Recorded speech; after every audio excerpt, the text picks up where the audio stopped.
अभ्यर्थियों के लिए निर्देश।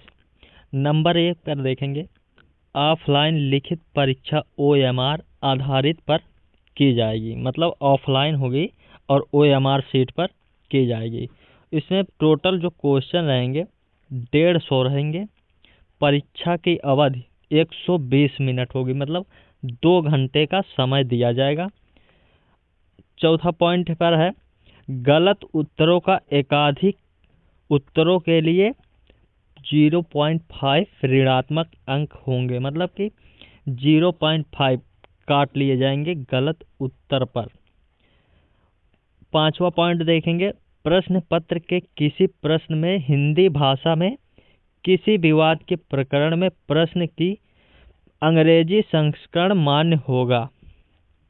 ठीक है। और अगला पॉइंट है 6वें नंबर पे देखेंगे, अभ्यर्थियों को प्रवेश पत्र में उल्लेखित रिपोर्टिंग समय के अनुसार केंद्र पर रिपोर्ट करना होगा। मतलब यहाँ पर यह ध्यान देने वाली बात है कि आपको लेट बिल्कुल नहीं करना है, नहीं तो आपका एंट्री नहीं दी जाएगी आपको। 7वां पॉइंट लिखा है, उत्तर प्रवेश पत्र में उल्लेखित गेट बंद होने के समय के अनुसार परीक्षा केंद्र का मुख्य द्वार बंद कर दिया जाएगा।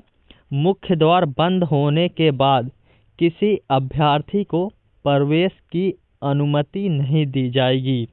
इस बात को आप ध्यान में रख के जाएंगे। 8वां पॉइंट है, अभ्यर्थी को फोटो पहचान पत्र के रूप में मूल आधार कार्ड लाएं। इस बात को ध्यान में रखिएगा, ओरिजिनल जो आधार कार्ड होगा उसको ले जाना होगा, या तो पैन कार्ड को, पासपोर्ट होना चाहिए, या तो ड्राइविंग लाइसेंस होना चाहिए। ई आधार कार्ड की हार्ड कॉपी भी अनुमान्य है, मतलब वैध होगी। मतलब ई आधार कार्ड जो आप डाउनलोड करके ले जाएंगे हार्ड कॉपी, आप आधार जन सेवा केंद्र से ई आधार जो डाउनलोड कर दिया जाता है वो भी आप डाउनलोड करके ले जा सकते हैं हार्ड कॉपी। अनुमान फोटो पहचान पत्र के बिना अभ्यर्थी को परीक्षा के लिए अनुमति नहीं दी जाएगी। कोई अन्य पहचान पत्र स्वीकार नहीं किया जाएगा। इस बात को ध्यान में रखिएगा कि ये जो 4-5 ID बताया है उसके अलावा कोई स्वीकार अलग नहीं होगा और कुछ ले जाएंगे तो इस बात को आप ध्यान रखिएगा। 9वां पॉइंट यहाँ पर दिया गया है, परीक्षा केंद्र पर पहुँचने पर अभ्यर्थी को प्रवेश पत्र और मूल पहचान पत्र के सत्यापन के बाद ही केंद्र की प्रवेश अनुमति दी जाएगी। 10वां पॉइंट देखेंगे, परीक्षा केंद्र में अभ्यर्थी का बायोमेट्रिक, आइरिस और फोटोग्राफ लिया जाएगा। मतलब आपको वेरिफिकेशन के लिए वेरिफिकेशन आपका किया जाएगा। अगला पॉइंट देखेंगे, पहचान पत्र से मेल न होने पर अभ्यर्थी को परीक्षा में बैठने की अनुमति नहीं दी जाएगी। इस बात को आप ध्यान में रखिएगा। 12वां पॉइंट देखेंगे, परीक्षा समाप्त होने तक किसी अभ्यर्थी को कक्ष से बाहर जाने की अनुमति नहीं दी जाएगी। 13वां पॉइंट देखेंगे, प्रवेश पत्र केवल निर्धारित परीक्षा तिथि एवं परीक्षा पाली के लिए ही मान्य होगा। मतलब प्रवेश पत्र जो आपका डाउनलोड हुआ है वह सिर्फ आपका पेपर देने के लिए मान्य है। अगला पॉइंट देखेंगे, किसी भी परिस्थिति में परीक्षा की तिथि पाली केंद्र में परिवर्तन की अनुमति नहीं है। ठीक है। आप जैसे जो पाली है, पहली पाली है तो दूसरे में आपको अनुमति नहीं दी जाएगी, मतलब दूसरे में दे दें, ऐसा कोई नियम नहीं होगा। अगला पॉइंट है, अभ्यर्थियों को सलाह दी जाती है कि वे परीक्षा से कम 1 दिन पूर्व अपने परीक्षा केंद्र और वहां तक पहुंचने का पता लगा ले, ताकि वे परीक्षा के दिन समय पर केंद्र पर पहुंच सके। इस बात को आप ध्यान में रखिएगा। अपना सेंटर जो है वो अच्छे से पता कर लीजिएगा, कैसे पहुँचने हैं, आपका पूरा सुविधा देख लीजिएगा अपने हिसाब से। उसके बाद 16वां पॉइंट देखेंगे, केवल सूची में नामित अभ्यर्थियों को उनमें संबंधित दिनांक, समय तथा पाली में परीक्षा केंद्र में प्रवेश की अनुमति दी जाएगी। ये भी ध्यान रखिएगा। अगला पॉइंट देखेंगे, सभी अभ्यर्थियों को सलाह दी जाती है कि परीक्षा केंद्र पर किसी भी कीमती सामान लेकर ना जाए, मतलब कोई भी कीमती ज्वेलरी वगैरह पहन कर ना जाए। अभ्यर्थी के सामान को सुरक्षित रखने या लाकर की व्यवस्था करने का कोई प्रावधान नहीं होगा। ये बात आप ध्यान में रखिएगा, कोई ज्वेलरी वगैरह पहन के ना जाइएगा आप परीक्षा केंद्र पर, इसकी कोई जिम्मेदारी नहीं लेगा बोर्ड। अगला क्वेश्चन है, यहाँ पर अगला पॉइंट देखेंगे, अभ्यर्थियों को निम्नलिखित वस्तुओं को परीक्षा कक्ष के अंदर ले जाने की अनुमति नहीं होगी। वो क्या है यहाँ पर लिखा गया है। नंबर 1 पॉइंट देखेंगे, पाठ्य सामग्री मुद्रित या लिखित कागज के टुकड़े, ज्यामिति, pencil box, plastic pouch, credit debit card, scale copy, whitener, eraser, blade, log table जैसी कोई भी स्टेशनरी वस्तु आदि, कोई भी इलेक्ट्रिक गैजेट जैसे मोबाइल फोन, कैमरा, घड़ियाँ, bluetooth device, pen drive, earphone, pager, health band आदि, कोई आभूषण, बटुआ, चश्मा, हैंड बैग, टोपी, किसी भी प्रकार की धातु की वस्तुएं, कोई भी खाने का सामान या खोला या पैक किया हुआ पानी की बोतल आदि, ये सब नहीं लिए जाने दिया जाएगा।